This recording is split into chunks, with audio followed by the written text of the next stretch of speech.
Hey guys, good morning. So, this morning I'm going to be covering and talking about how Bruce Lee actually died. So, first of all, there is a rumor about how Bruce Lee died, and a lot of people will tell you or say that he got caught up in this big Chinese mafia shootout and he was wasted. That is not true. It is absolutely fake.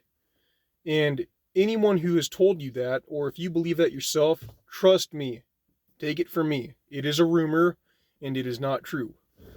See, the thing is, what happened is that after Bruce Lee actually died, there were news reporting companies that took his death and they played it up because they wanted to try to sell fake news to make big money off of it. It was a big deal when Bruce Lee died back in the day. Very, very trendy. And everybody was talking about it. Now, the way Bruce Lee actually did die is he had a brain aneurysm.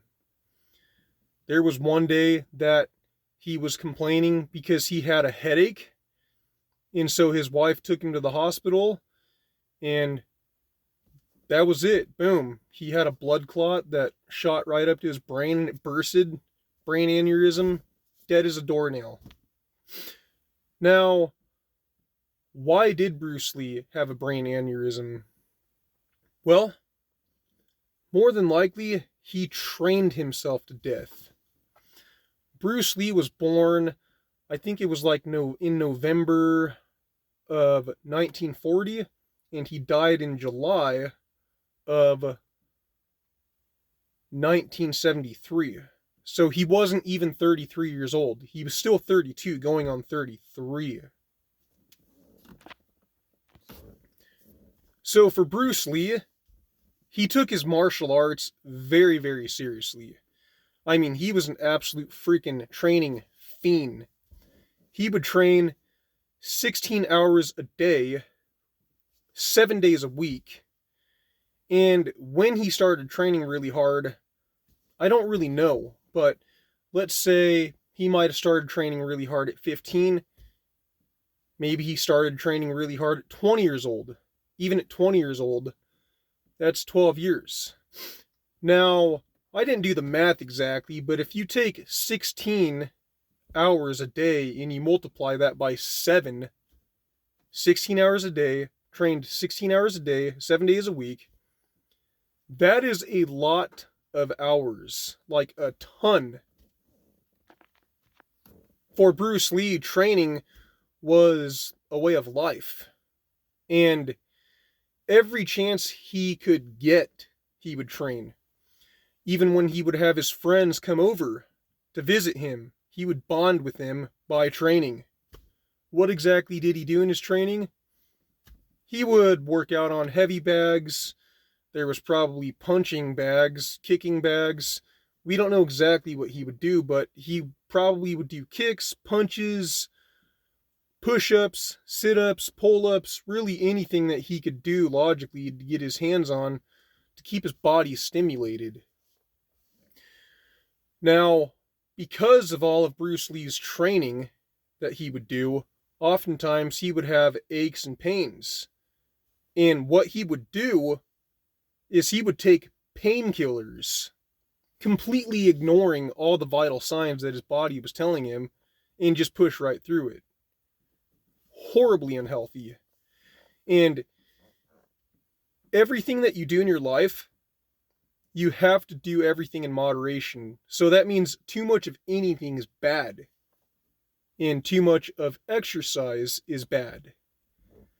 Bruce Lee was so incredibly dedicated to his training that even when he was shooting scenes on a movie set, guess what? He would bring his training gear with him. And any amount of downtime that he would get behind the scenes, he was training. Just all the time. Now, me personally, as a landscaper, I will work 8 to 10 hours a day, 5 days a week. And when it comes to my training, doing upper body, lower body, and cardio, give or take, I'll spend only 30 to 40 minutes on my upper body, 30 to 40 minutes on my lower body, and 10 minutes on cardio every week, and that's it. And compiling that with doing chores at home, helping my wife, take care of my son, even sometimes, a lot of times, that's too much. And my body will start to get sick. And sometimes I'll have to take a little bit of time off or draw back a little bit and shorten up my days. So even that sometimes is too much. But the fact that Bruce Lee trained 16 hours a day, 7 days a week, probably for at least 10 years, maybe even 12, and you add up all those hours of training and you compile that and you think about it, that is a lot of training.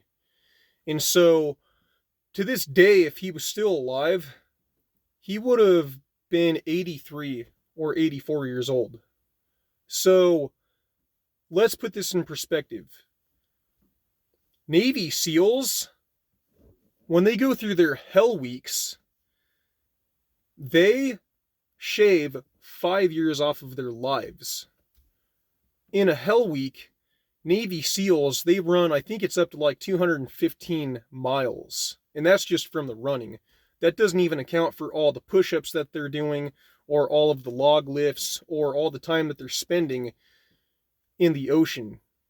Now, Bruce Lee, what he did, 16 hours a day, 7 days a week, never ever stopping for 10 or 12 years, what he did was like above and beyond Navy SEAL training. So, to say that Bruce Lee more than likely probably shaved 50 or 60 years off of his life by overtraining himself, it is more than fair and logical.